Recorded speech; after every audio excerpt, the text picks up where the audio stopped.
Hello guys! Hello Scorpio! Welcome dito sa aking channel.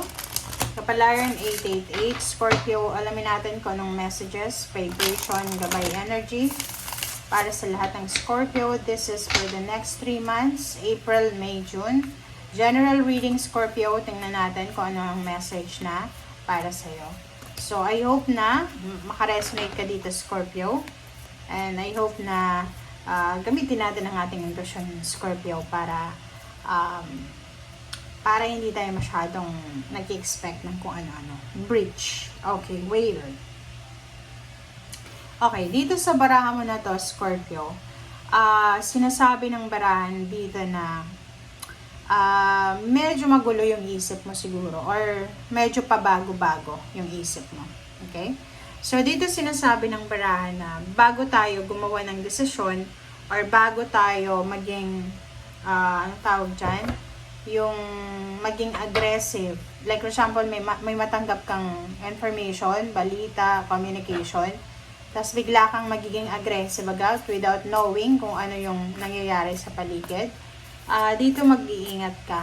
Okay? Huwag tayong magpadalos-dalos sa ating mga desisyon, sa ating action, sa ating iniisip, mag-judge sa ibang tao, parang gano'n. Okay? Okay. Scorpio, King of Wands, sorry. King of Wands, it's fire sign energy. It's Leo, Aries, Sagittarius. Dito sinasabi Scorpio na isang lalaki, pwedeng babae kang Scorpio, isang lalaki na fire sign, Leo, Aries, Sagittarius. Sobrang motivated, sobrang inspired ang taong ito. Ambitious din siya. Marami siyang plano sa buhay, marami siyang ambition sa buhay.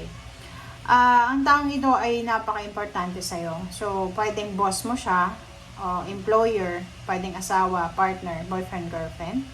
And dito sinasabi ng barahan na posibleng mag-offer siya sa'yo ng pwedeng leadership role. Pwedeng yung Scorpio na to ay bibigyan ng offer ng isang fire sign na mataas na posisyon sa trabaho, mataas na sweldo, mga additional na trabaho, parang ganon. So, wag mong i-ignore to, wag mong i-reject kasi ito ay pwedeng ito na yung hinihintay mo na breakthrough, 'di ba?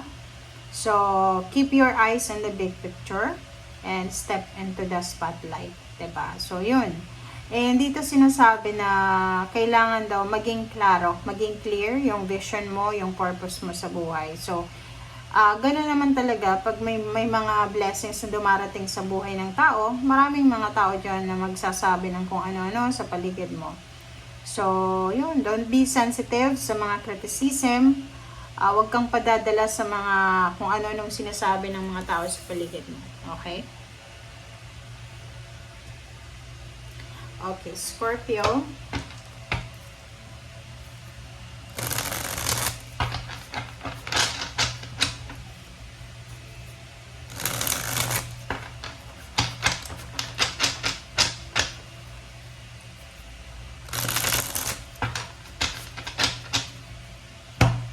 Okay, tingnan natin.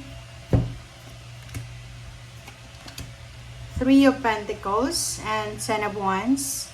So, dito nakikita natin, Scorpio, na simula ngayong April, May, June, sobra-sobra kang busy.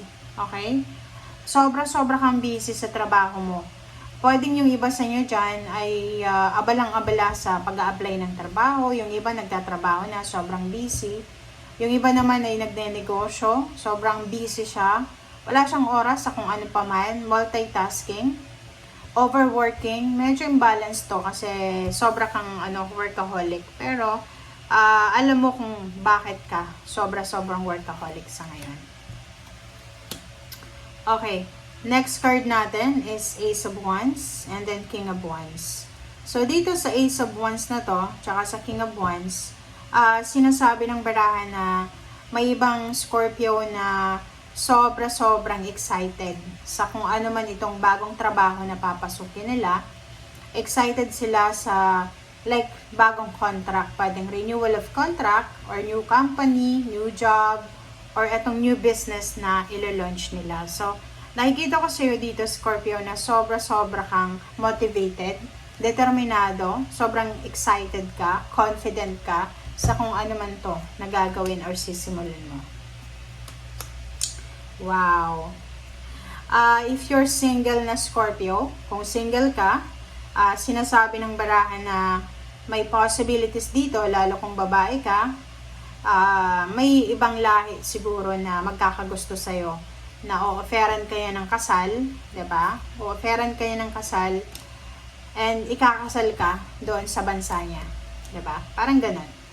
And yung iba naman na Scorpio dito, pwedeng nagpaplano ka ng kasal several months ago, and ngayon nakapag-desisyon ka na okay, kailangan na nating magpakasal, or kailangan na natin talagang ayusin, i-set na yung date para sa pagpapakasal. Okay, thank you. Okay, next card natin. Next card is Knight of Wands. Knight of Wands and the Ten of Pentacles. So, dito sinasabi na isang exciting na balita, isang exciting na pangyayari, isang exciting na communication or mga actions ang gagawin mo na pwedeng magdala ng financial success sa'yo and the rest ng family mo.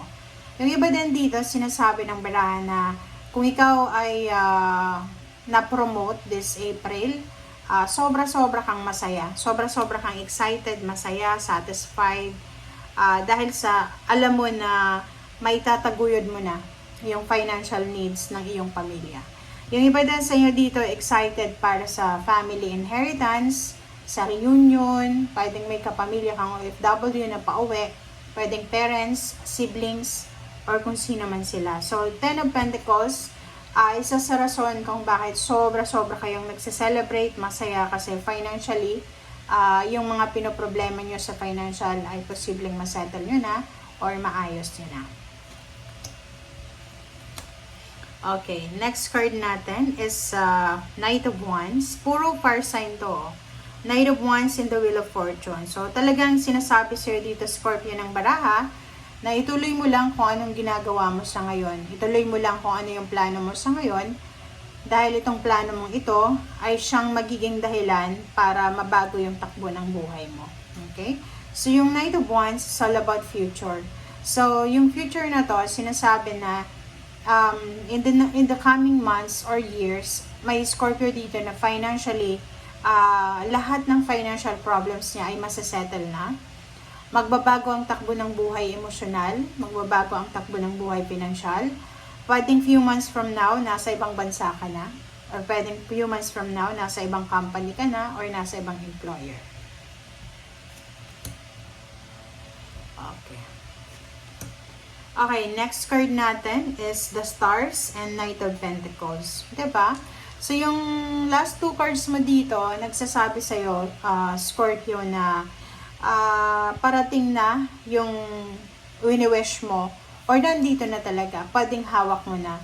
Kung may promotion, salary increase, or nasa ibang bansa ka na sa buwan na yan, ng April, May, June, talagang sinasabi ng barahan dito na yung pangarap mo dati na andito na, lalo na sa usaping pera. Kasi marami kang pangarap, financially, marami kang pangarap. So, isa sa mga pangarap mo siguro yung magkaroon ng mataas na sweldo, may kasal, magkaroon ng financial stability, magkaroon ng negosyo, yung parang hindi ka na mamumroblema, parang ganon, and maging stable sa trabaho. Diba? Yung pag may stability ka sa trabaho, may assurance ka na hindi ka na mamumroblema sa pera. So, nakikita ko sir dito na isa yan sa mga posibleng mangyayari sa'yo. Tingnan mo, bagong trabaho, bagong business, sobrang busy ka, okay, excitement, bagong trabaho to, pagpapakasal, relationship, migration sa ibang bansa, plano pagpapakasal, financial balance and prosperity para sa buong pamilya, mga future happenings na posibleng magdadala ng pagbabago sa buhay mo, mga wish fulfillment to, wish come true, and incoming financial success, incoming money, incoming prosperity in abundance. Okay? So, yan guys, ang sinasabi ng bara sa'yo. Ito ay para sa lahat ng Scorpio. I hope Scorpio na makaresonate. Bye!